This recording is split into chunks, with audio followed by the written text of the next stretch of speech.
24/7 at MikeBirchFordBlackshear.com. The January clearance event has started at Mike Birch Ford in Blackshear. We're overstocked on new vehicles, huge savings, and top dollar for your trade. Right now, up to $10,000 off remaining 2016 F-150, $10,000 off 2017 Expedition, and 0% financing. Plus our free lifetime powertrain warranty on all new vehicles. Stop the search. Call Mike Birch, 912-449-4446 or 24/7 at MikeBirchFordBlackshear.com. 0% financing with approved credit. See dealer for details.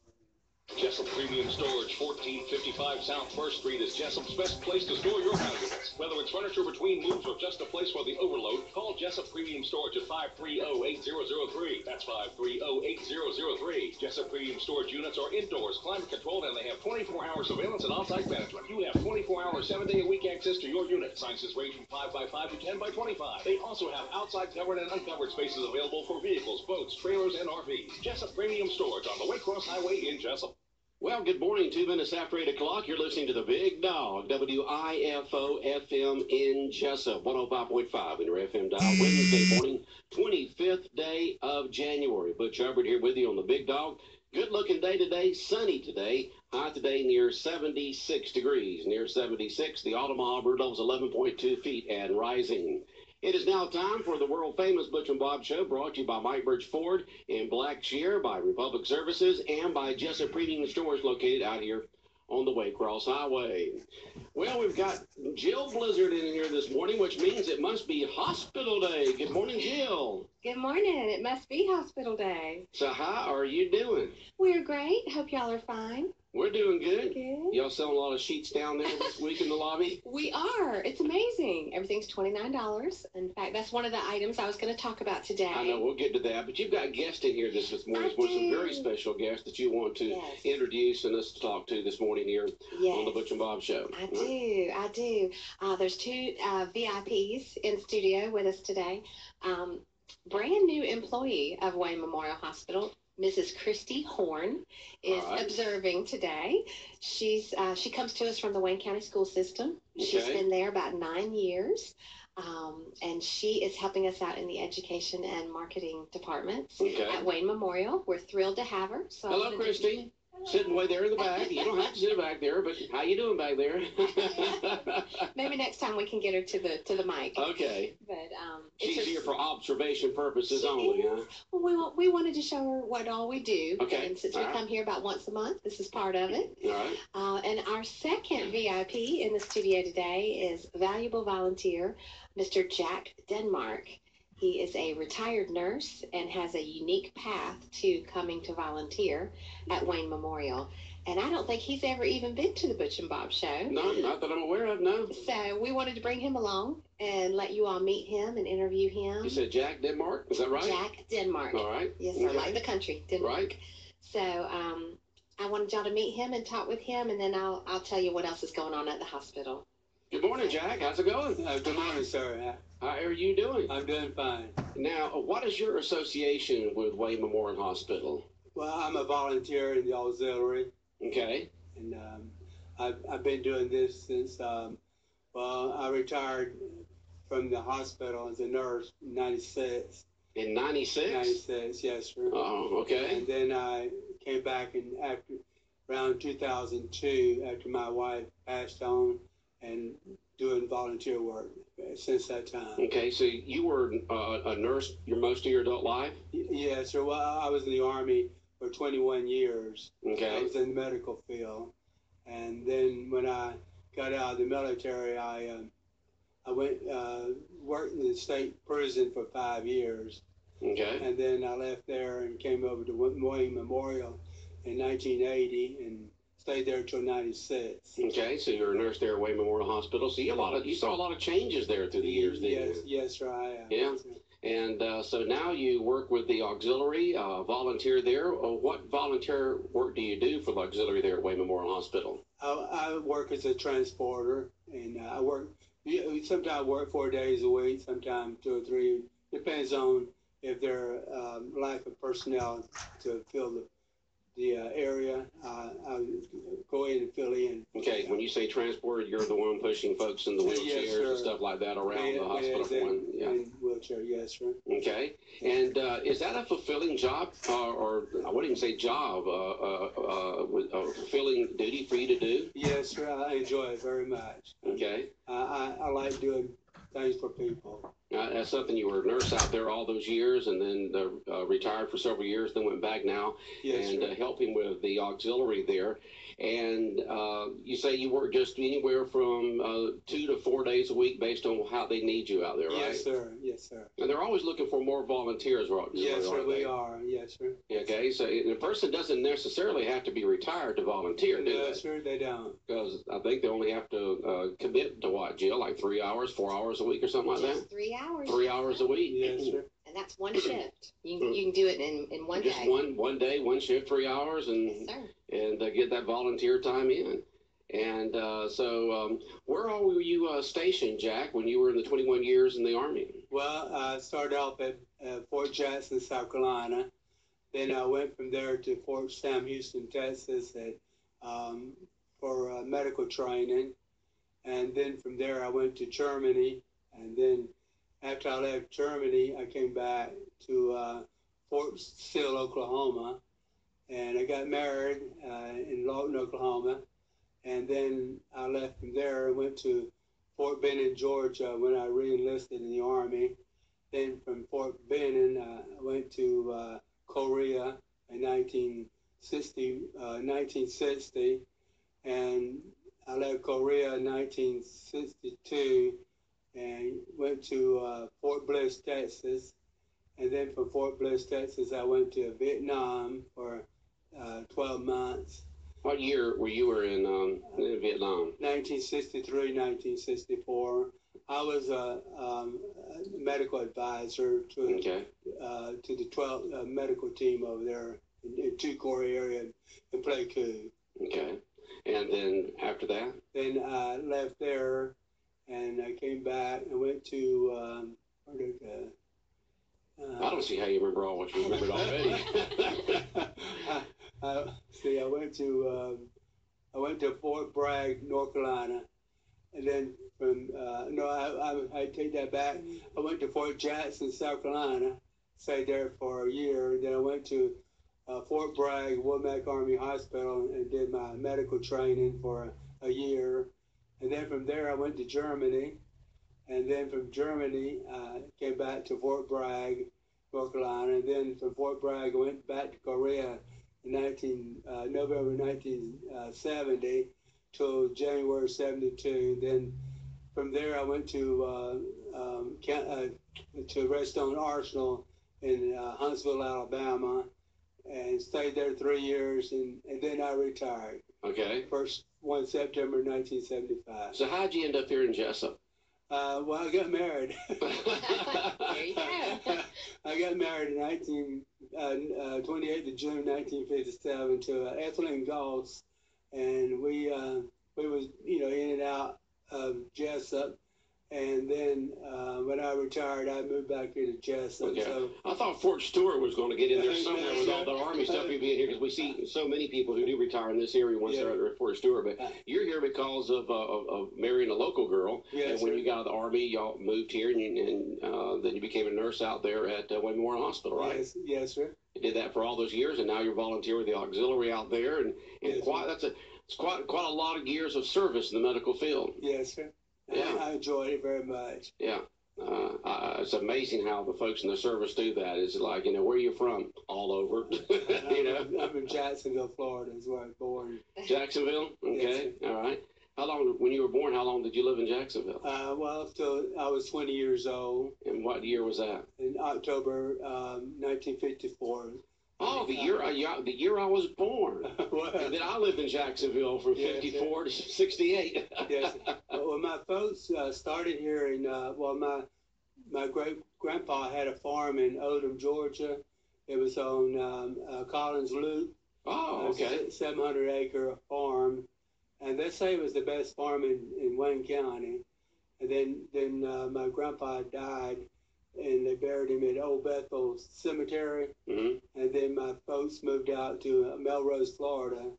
And my grandmother, she would come up here to visit her sister, Nancy Hall.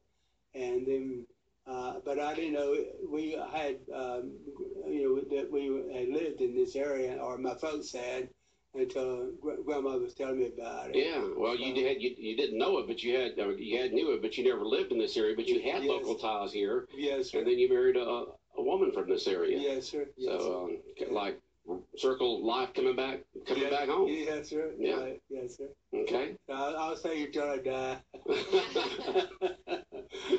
All right, Jill. Well, as you can tell, Mr. Jack has seen a lot. He's seen everything, and he has a life of service. And we're just so fortunate to have him. And so I definitely wanted y'all to meet him and let your listeners hear about his experience. He does serve as a transporter, which means a variety of things. We do push people in wheelchairs in transport. Sometimes there are people on stretchers or beds that also need pushing from one area of the hospital to the next.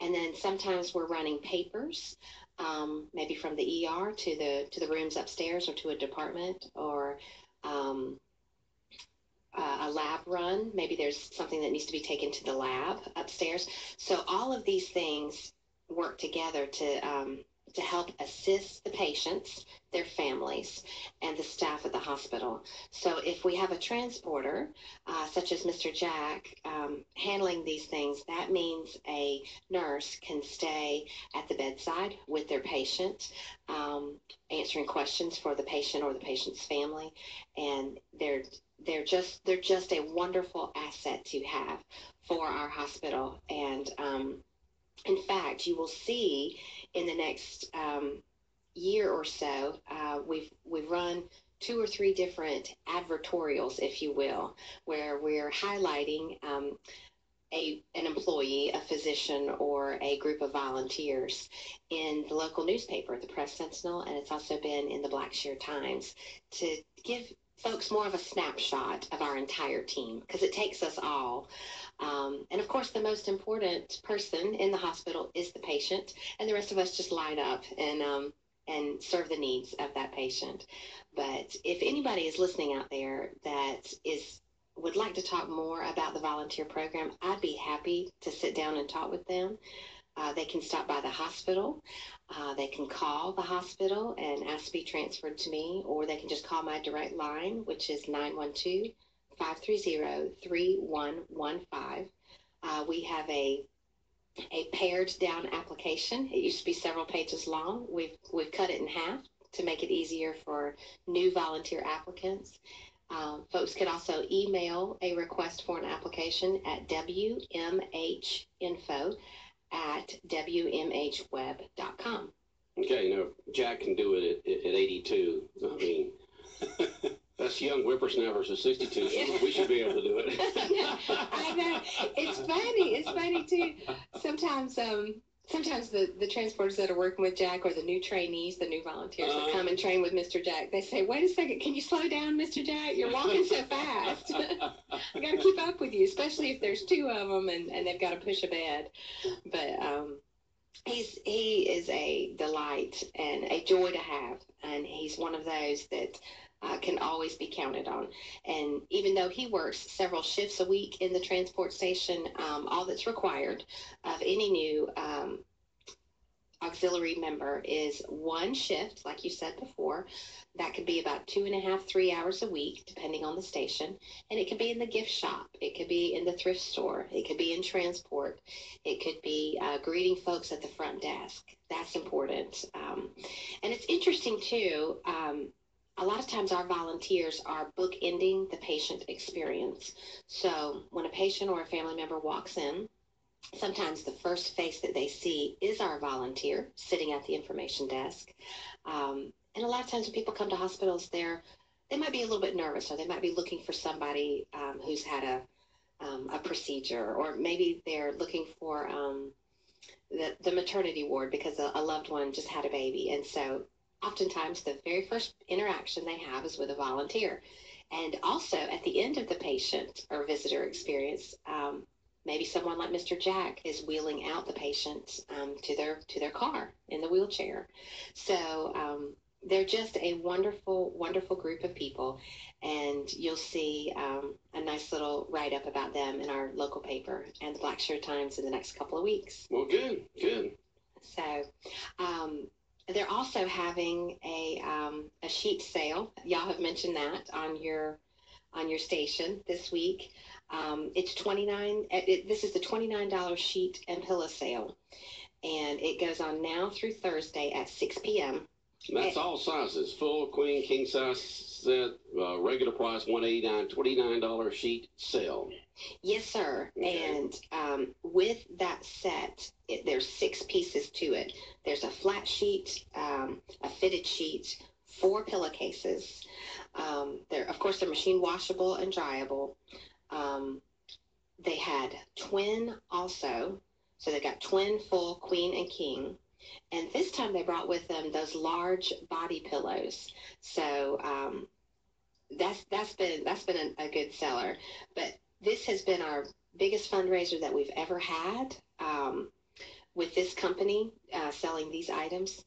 The last time they were here, it was amazing. I think we sold about $28,000 worth of sheets and pillows. Why in the world are they selling for something? I mean, you're talking about the entire set there for $29? The entire set. The entire set? Yes, sir. 6 pieces? Yes, sir. The sheet, the fitted sheet, the 4 pillowcases, and all that for, it says 1,800 thread count Egyptian cotton. Yes. Extra soft, wrinkle-free, machine washable, dryable, and all that. Plus, they have the bamboo pillows for a good night's sleep. Yes. It can even help stop snoring. That's amazing. You know? Yes. And $29. another big thing is the cool pillow. The bamboo pillows help with that as well, so that the pillows don't seem so hot. And some people have told us that it relieves their neck pain, TMJ, allergies, migraines, all of that. We have some of these pillows at my house, and we have some of these sheets, and we love them. We love them. So I want to make sure folks know about that. It's today, now through Thursday at 6 p.m. The hours are 8 a.m. They start at 8 a.m. and they go to 6 p.m. So want to make sure y'all know about that. The volunteers also have something else going on, and I wish I'd brought the blanket with me. Maybe next month when I come, I'll bring it so y'all can see it. We had a volunteer crochet a big blanket that covers a full bed, and it's that popular chevron pattern, and it's red, white, and black. So wouldn't that be a lovely blanket to win? Mm-hmm. Bob, for the Georgia game? Fans, right? Yes. It'd be very nice. You could wrap up in that while you watch the Falcons, Bob. But you could use that blanket. No, the game will be over with by then. I know it will. It will. By the way, I'm so sorry about your Steelers, Bob. That was disappointing. Yeah, he's slowly getting over it. I know. Go Falcons. That's right. That's right. Go Falcons. But anyway, a volunteer from Screven, Miss Sandra Shuckshine, crocheted that. And it's beautiful. It's on display in our gift shop, which is open on weekdays, 9 a.m. to 5 p.m. And folks can buy a raffle ticket for that. They're being sold right there by the blanket in the gift shop. 1 ticket is $2, or 3 tickets may be purchased for $5. And the drawing will take place Tuesday, February 14th. So you need to get your tickets before then. Okay. The number to the gift shop, if you have questions about it, is 912-530-3187. And again, they're open Monday through Friday, 9 to 5. It's on display, and it's beautiful. It is absolutely beautiful. It's amazing how the folks can crochet like that, but just hours and hours and hours of delicate work goes into that. And it's not some massive machine sitting there just weaving something back and forth. There's somebody there physically doing it by hand, and you've got a one of a kind a blanket there. Well, you're exactly right. And a lot of times, these volunteers, they are crocheting things while they are volunteering. So in Miss Sandra's case, for example, she volunteers in the 2nd floor waiting area and the 3rd floor waiting area. So when patients do not need her help at that moment, or when it's not busy, she has her items right there to crochet. So sometimes in our gift shop, you'll see baby blankets, large blankets like this. You'll see the little baby booties, the little hats, unique, one of a kind pieces. And she's taught others to do it. So now there's several ladies crocheting.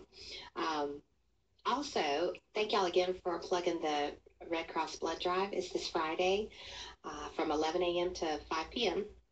right there in the parking lot at Wayne Memorial. You can't miss it. If you're driving by, you'll see the Red Cross bus.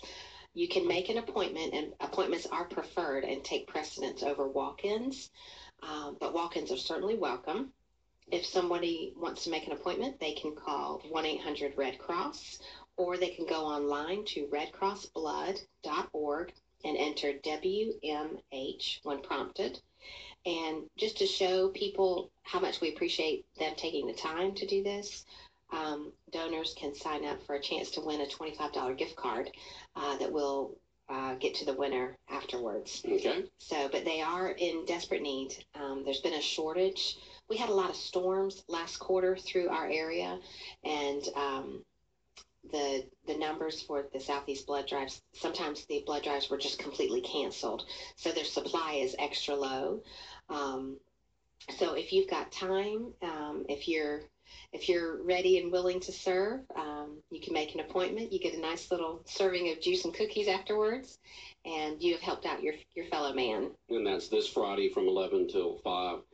And you'll have the big bus will be there beside the hospital on the right-hand side. You'll be able to see it, and that's where you go inside and give your blood. Yes, sir. Okay. And it's right there by our cafeteria, our award-winning cafeteria that I know you guys frequent.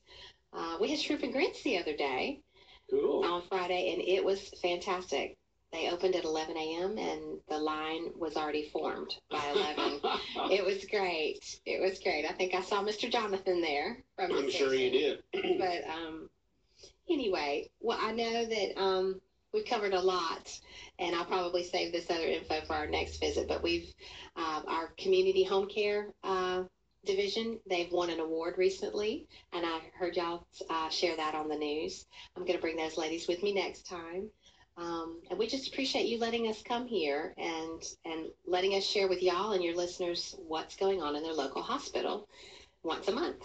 Jill Blizzard in here from Wayne Memorial Hospital. Bob, questions, comments for Jill this morning or any of our guests? I think we've just about covered everything, and usually once a month, Jill is in here from the hospital for hospital day, sometimes twice if something important is coming up, but usually once a month. And we enjoy letting you and your guests inform our listeners what's going on at Wayne Memorial Hospital. Thank you. We appreciate it. All right. Is that it? Are we through there? All right. Well, Bob and I will come back in just a moment with a little bit more of the world-famous Butch and Bob show right here on 105.5 FM. Where will you be for Super Bowl 51? Watching the game on an old black and white television and eating frozen pizza? No, you'll be enjoying the Big Dog Super Bowl Party Package. Register today at your Jessup Western Sizzlin on Sunset Boulevard, Dan's Auto Mart and Eagle Pawn Shop on Highway 301 North, Hurricane's Convenience Store at the corner of Highway 84 and Joey Williamson, Sybil's Family Restaurant, and your Jessup Piggly Wiggly. Then on Sunday, February 5th, you'll be enjoying the Super Bowl with prizes from all our sponsors. Your Jessup Western Sizzlin, Dan's Auto Mart, Eagle Pawn Shop, Hurricane's Convenience Store and Restaurant, your Jessup Piggly Wiggly, and Sybil's Family Restaurant. Proud sponsors of the NFL from Westwood One on WIFO. Big Dog Country Radio, 105.5 FM in Jessup, and Big Dog Country Radio is 8:25 on this Wednesday morning, 25th day of January. And Bob, that murder trial has begun there at the Wayne County Courthouse. You had the opening arguments or statements from each one of the for the defense and for the prosecution, and now it's time to get down to the nitty gritty, right? And more witnesses today. Like I said, the big day.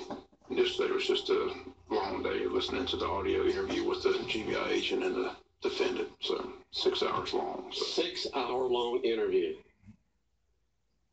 I bet you haven't even done a 6 hour long interview, have you? Can't say I have. In the 30-something years that you've been a news reporter, a sports reporter, 6 hours, that's a long interview right there. And so every bit of that was played then, huh? But they had times for opening and close, not for the openings, arguments or statements, and then there was other things done too, weren't they? Well, the opening arguments were the first to take place, and they had several witnesses, and then they had Jamie Giles came in with the autopsy report, and they began the interview with the defendant from the GBI. Like I said, it took place in prison up in Hopeville, Virginia, but they wanted them to listen to the entire 6-hour interview. Okay, and this was the murder that took place Christmas of 2013. Is that correct? This is the gang-related murder. All these people involved are gang-related from Hinesville, from the Blood gang. So okay, and the victim is who now? Wendell Lee, 28-year-old man from Hinesville. He was also a member of that organization. So. Okay. All right, well, Bob will be at the courthouse each day and have a report each day on what the proceedings are, and then there's another murder trial next week, isn't there? Another murder trial next week. Yeah, who's the victim in that case? You don't have it right offhand there. It's kind of hard to remember all what's going on. They're all running together. And I said a lot of pleas to be taken Thursday as well in court. So it's a busy week this week in Wayne County Superior Court. There's a lot going on. Okay. All right. Sports-wise, anything on your mind this morning that you want to talk about sports-wise?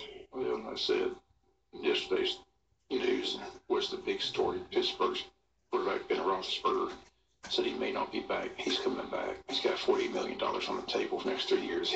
Plus, if he doesn't come back, he has to write an $18 million check to Steelers. So believe me, he's coming back. I'm not panicking about Big Ben. He'll be back. So he's just disappointed. They didn't win the championship. Defense totally let him down. So it was Le'Veon Bell got injured. So it was just a bad week. Team had the flu, got the 3-hour fire alarm. So but Tom Brady just dissected their defense once again. So he's just frustrated. But believe me, he's coming back. When you pull out that checkbook and get ready to write $18 million, I think I'll come back. I make $48 million if I stay. I got to write $18 if I leave. I think I'll stay. I think I'll stay. I think that $48 million is a nice incentive to come back and play football. So.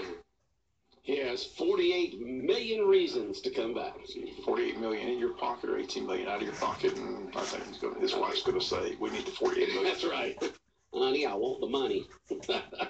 Get out there and start. That's right. Get in shape, honey. I need the money.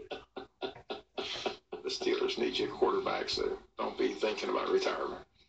But that was the big story yesterday at home from the court. Started watching TV, and they're, Big Ben saying he may not come back. I said, he's coming back. He likes the drama for some reason. I said he wore the boot at the end of the one playoff game, but nothing was wrong. I mean, I think he likes attention, so I don't know what it is. It's an attention grabber, huh? It's one of those divas, just, look at me. But that's all this is about. To get his name again in the headlines, at least people are talking about him. But I don't think he's writing an $18 million check to the Rooney family not to play. I think he'd rather have them write him a $48 million check he could deposit in the bank somewhere. So, how old is Ben now? 38. 38? Okay. So maybe his body's just telling him, you can't do it no more. He's got 3 more years left. I said, but if I saw how bad that defense played, I'd be like, they've got all that talent on offense. You think the defense could at least stop them one time, but they could not. So no. I said the Falcons defense better play man-to-man because they play zone. If they play zone, Tom's going to rip them apart. He's going to tear them apart. So. Yeah. That's my advice to the Falcons defense coordinators. Do not play zone. Play man-to-man. Yeah. Well, one guy called into the Dan Patrick show yesterday. If you like sports talk, which I definitely do, it's our AM station, AM 1370 The Buzz, Fox Sports Radio, WLOP, and Dan Patrick is on from 9 to 12. Jim Room from 12 to 3, Rich Eisen 3 to 5, Chuck Oliver from 5 to 7. And it just keeps on and on from there. But somebody called in at the Dan Patrick show yesterday and said, from Atlanta. So this is what they need to do on defense. They need to put 5 down linemen to put pressure on Brady. They need 1 middle linebacker to watch the middle there to see what's going on there in the middle, and they put 5 DBs back there. That's what they need to do. So Dan said he was kidding afterwards. They definitely need to put pressure on them. I said these quarterbacks that sit back there. They have time to throw. They're gonna put on the money. So yeah. It'll be a good game. Most of the Falcons have. It's interesting. The Falcons have the #1 offense. The Patriots have the number one scoring defense, so that's what you got going on both sides of the ball. So should be a great matchup. And I said they'll start hyping it more next week. I said, Oh yeah, we'll have all kinds of coverage for you here on AM AM station and FM. The Falcons are excited, so it should be a great matchup. Looking forward to it, but definitely pulling for the Falcons to beat the Patriots. Oh, definitely. Roger Goodell is too, because he would hate to give that trophy to Tom Brady. Tom Brady's just that's we talked about all season. Ever since the Flakegate, Brady's been on a mission to do exactly that. Mm-hmm. Force Goodell to hand him that trophy and try to. Well, would he actually hand it to him, or would he hand it to the owner, and then the owner would hand it to Tom? The way it works is. Yeah. He said they'd be on the platform. I think the owner has more of a grudge against Goodell than Brady does. And I think he does, yeah. It cost him $1 million. He's already made comments that he's not real happy with the commissioner. And the commissioners have to be in New England. He used to be in the box with him, and Kraft used to be best friends. But that friendship's kind of been tarnished with all. Yeah, for some reason, Roger decided to go after Brady like that with a vengeance. No, they won't state it, but I believe Roger Goodell is a big Atlanta Falcon fan this week and next week. Go Falcons. He's probably saying that every day. Go Falcons. Let me hand that trophy to Arthur Blank. I know on the Dan Patrick Show yesterday you said that in all the Super Bowls where you've had a number one offense go against a number one defense, there's only been one time that the number one offense has won. All the other times, the number one defense has won. Oh, they say it all the time. Defense wins championships. But hopefully the Falcons can muster up enough offense to win the championship. Muster up that offense. So they've been able to do it all year long. So Falcons defense is underrated. That Falcons defense has played well. I mean, look what they've done. Yeah. But the key is you gotta get Brady to the ground. You got to put pressure on Brady. To hit him. I mean, Pittsburgh never got to him. I mean, he stood back there and ate lunch and just dissected him all day long. It was just depressing. In fact, I still have it on DVR. I need to go to the league because I watched the last night. It was. Well, did you see some of those hits the Falcons put on Rodgers? On Rodgers, I mean, some major hits. I think that one hit really got Rodgers. It did. His head went off. He just like twisted in every direction. He hadn't been hit like that all year. So, but the Packers, it's all about mistakes too. Like I said, they had to fumble inside the one that hurt them. Yeah. They missed the field goal on the first drive. Same thing with Pittsburgh. Pittsburgh had the ball down to the 1 yard line. If they went back, if they scored that touchdown and get the 2-point conversion, 17-14 at halftime. Instead, they get stopped at the one, have to kick a field goal with 17-9. It's a totally different game. So you got to take, when you have the opportunity, you have to cash in on the opportunities. Got to cash in when you can, especially those big championship games. But Ben's coming back. Ben's coming back. All right, Bob's sure of that. All right, Big Dog Country Radio, WIFO, 105.5 FM in Jessup, world famous Butch and Bob Show, brought to you by Republic Services, brought to you by Jessup Premium Storage out here on the Waycross Highway, and by Mike Birch Ford in Blackshear. WIFO, 105.5.